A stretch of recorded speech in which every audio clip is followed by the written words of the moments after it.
بسم اللہ الرحمن الرحیم، السلام علیکم ورحمۃ اللہ۔ 26ویں آئینی ترمیم کے بعد اب 27ویں آئینی ترمیم کا منصوبہ اس وقت اسلام آباد کے اندر گردش کر رہا ہے، اور وہ منصوبہ اصل میں اسٹیبلشمنٹ کی جانب سے دیا جا رہا ہے۔ 26ویں آئینی ترمیم بھی ویسے جو منصوبہ دیا گیا تھا اور جس طریقے سے عدلیہ کو کنٹرول کرنے کی ایک پوری پلاننگ تھی، اسٹیبلشمنٹ کی جانب سے آئی تھی۔ اب 27ویں آئینی ترمیم بھی اسٹیبلشمنٹ کی ضرورت ہے۔ انہیں اندازہ ہے کہ 27ویں آئینی ترمیم کر کے ہی مکمل نظام کے اوپر کنٹرول حاصل کیا جا سکتا ہے، کیونکہ نظام کے اوپر اگر مکمل کنٹرول حاصل کرنا ہے تو وہ تبھی پاسبل ہے اگر 27ویں آئینی ترمیم کے اندر مزید کچھ ایسی چینجز، ایسی تبدیلیاں، ایسی شکیں، ایسے آرٹیکل شامل کر دیے جائیں تاکہ جو مکمل اختیار حاصل کر لیا جائے۔ وہ 27ویں آئینی ترمیم کے اندر ہی پاسبل ہے، اور اس کے لیے سر توڑ کوشش ہو، اور یہ کوشش اسی لیے ہو رہی تاکہ جو اس وقت نظام ہے، اگر اس کے اندر کوئی تھوڑے بہت لوپ ہولز موجود ہیں تو ان کو بھی مکمل طور پر ختم کر دیا جائے۔ اب 27ویں آئینی ترمیم کا جو خاکہ، اس کا جو اسکیچ، اور جو پچھلے دنوں اس وقت ملاقات ہوئی ایوان صدر کے اندر آصف علی زرداری کے ساتھ، وہ اس بات کی شروعات ہے، وہ اس بات کا آغاز ہے، ایک نقطہ آغاز ہے کہ یہاں سے یہ معاملہ شروع ہوگا اور اس کو پھر حتمی انجام تک پہنچایا جائے گا۔ اب معاملہ کیا ہے؟ آپ نے اس پورے سین کو سمجھنا ہے۔ جو سیناریو ہے، دیکھیں سیناریو اس وقت بہت زیادہ دلچسپ ہو چکا ہے۔ پاکستان کے اندر آپ کو پتہ ہے کہ سیاست میں جہاں پر تیزی آ چکی ہے، انٹرنیشنل لیول کے اوپر بہت زیادہ تیزی آ چکی ہے۔ انٹرنیشنل لیول کے اوپر جو تیزی آئی ہے اس کے بعد تو اسٹیبلشمنٹ کے لیے بڑا ضروری ہو گیا، اور اسٹیبلشمنٹ کے لیے یہ وقت کی ضرورت ہے۔ ان کے لیے اب یہ ضروری ہو چکا ہے، ناگزیر ہو چکا ہے، وقت کی ضرورت بن چکا ہے۔ وہ اب کر کے رہیں گے، گزارا نہیں اس کے بغیر۔ چارہ کوئی، اگر اس کے بغیر کوئی چارہ ہوتا، گزارا ہوتا تو چلے وہ برداشت کر لیتے اور افورڈ کر لیتے، اس کے متعامل ہو جاتے ہیں، لیکن اس کے بغیر گزارا کوئی۔ اس وجہ سے اس کے لیے اب سر توڑ کوشش کی جا رہی ہے، اور اس سلسلے میں جو پہلی ملاقات ہوئی ایوان صدر کے اندر ہوئی، اور ایوان صدر کے اندر ملاقات میں اصل میں آصف علی زرداری سے اس معاملے کے اوپر سپورٹ مانگی گئی ہے کہ آپ نے 27ویں آئینی ترمیم جس طریقے سے 26ویں آئینی ترمیم کو سپورٹ کیا، بالکل اسی طریقے سے 27ویں آئینی ترمیم کو سپورٹ کرنا۔ اگر آپ کے پاس کوئی تجویز ہے، اصل میں دیکھیے یہ جو 18ویں ترمیم ہے، 18ویں ترمیم جو کہ پیپلز پارٹی نے اپنے دور حکومت میں کی تھی،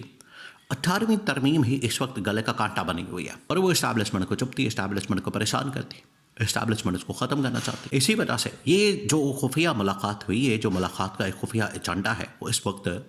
اسلام آباد کے اندر گردش کر رہا ہے۔ اس کے اندر خبر آ چکی ہے کہ 18ویں ترمیم اس وقت اسٹیبلشمنٹ کے لیے، اس وقت بھی جب یہ ترمیم کی گئی، اس وقت بھی اسٹیبلشمنٹ نے اس میں رکاوٹ پیدا کی، لیکن پیپلز پارٹی نے دھکے کے زور پر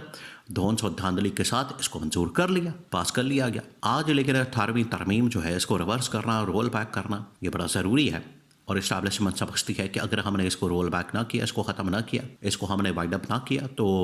ہمارے جو اختیارات ہیں خاص طور پر فائنانس کے اوپر سارے کے سارے نکل جائیں گے۔ دیکھیں فائنانس کے اوپر اصل میں پرابلم کیا ہے؟ پرابلم پہلے آپ سمجھیں۔ پرابلم یہ ہے کہ تقریباً کوئی آدھے سے زیادہ بجٹ وہ چلا جاتا ہے کس کے پاس، وہ صوبوں کے پاس چلا جاتا ہے وفاق کی بجائے۔ وفاق آپ کو پتہ ہے کہ اسٹیبلشمنٹ وفاق کے انڈر آتی ہے، اور وفاقی ادارہ ہے، وفاق سے کنٹرول ہوتا ہے۔ تو وفاق کے اندر اگر فائنانس یا پیسہ یا بجٹ کم ہوگا، اور سارا بجٹ جو ہے وہ چلا جائے گا صوبوں کے پاس، پنجاب کے پاس، سندھ کے پاس، بلوچستان کے پاس، کے پی کے پاس، تو وفاق کے پاس بچے کچھ جو پیسے ہوں گے، بجٹ ہوگے، اس کا کیا کرے گی اسٹیبلشمنٹ؟ ان کو اس بات کی بڑی فکر ہے کہ عالمی سطح سے بھی انویسٹمنٹ، دیکھیں انویسٹمنٹ کا جو ایک پورا خواب دیکھا گیا تھا، انویسٹمنٹ کا، سرمایہ کاری کا ایک پورا جو پلان بنایا گیا تھا، اس کے اندر تو کچھ آیا نہیں، اس کے اندر تو کچھ ہوا نہیں، نہ انویسٹمنٹ آئی، نہ پیسہ آیا، نہ کوئی باہر سے کمپنیاں آئیں۔ الٹا کمپنیاں پاکستان سے جانا شروع ہو گئیں، عدم استحکام کی وجہ سے، یہاں پر صورتحال کی وجہ سے، یہاں پر جو انہوں نے دیکھا مارا ماری ہے، یہاں پر پکڑ دکڑ ہے، مار دھاڑ ہے، اس کی وجہ سے باہر سے انویسٹمنٹ آنے کے بجائے پاکستان سے انویسٹمنٹ جانا شروع ہو گئی، تو یہ تو کام الٹا پڑ گیا۔ تو اسٹیبلشمنٹ کے پاس اب جو بجٹ کے اندر پیسہ بچتا ہے وہ وہی ہے جو صوبوں کے پاس جانے کے بعد بچتا ہے وہ تو بہت تھوڑا رہ جاتا ہے، جس کی وجہ سے اسٹیبلشمنٹ کا بڑا مسئلہ ہوتا ہے۔ وہ اب یہ کرنا چاہتے ہیں کہ کسی طرح سے 18ویں ترمیم کو ختم کیا جائے، اور 18ویں ترمیم اصل میں کی تھی آصف علی زرداری نے پیپلز پارٹی کے ساتھ مل کے۔ اسی وجہ سے یہ پہنچے ہیں پیپلز پارٹی والوں کے پاس، زرداری کے پاس، کہ آپ 18ویں ترمیم آپ نے کی، آپ نے یہ سازش کی، آپ نے یہ جان بوجھ کے اس 18ویں ترمیم کے اندر یہ لچ تلا،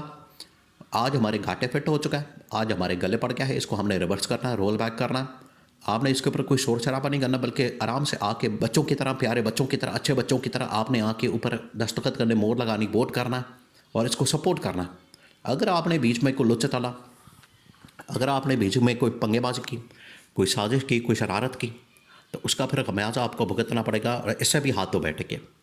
یہ جو آپ کے پاس اس وقت صدارت ہے، آپ کے پاس اس کے علاوہ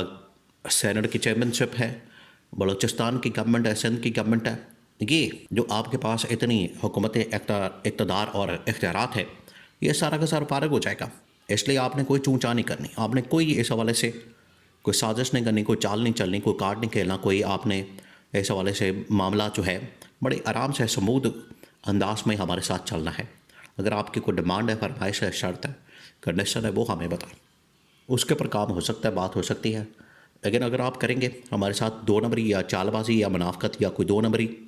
یا کوئی دھوکے بازی، تو اس کا پھر خمیازہ آپ کو خود بھگتنا پڑے گا۔ یہ اسٹیبلشمنٹ نے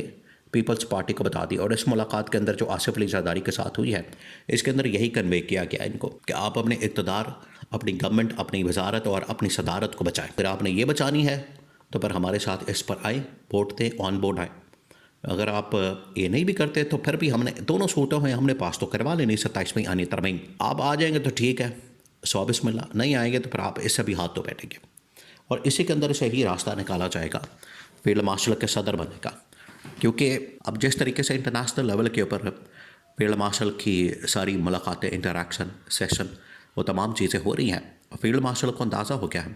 کہ انٹرنیشنل لیول کے اوپر آپ نے جب ملاقاتیں کرنی ہیں تو اس کے لیے آپ کے پاس صدارت کا عہدہ ہونا کتنا ضروری ہے۔ زرداری کے پاس ہو یا نہ ہو، اس سے کوئی فرق نہیں پڑتا، اور اس نے نہ انٹرنیشنل لیول کے اوپر انٹریکشن کرنا، نہ ملاقاتیں کرنی ہیں۔ تو یہ فیلڈ مارشل اس کے ذریعے سے ایک راستہ ایوان صدارت کا بھی ہم مارک کرنا چاہتے ہیں۔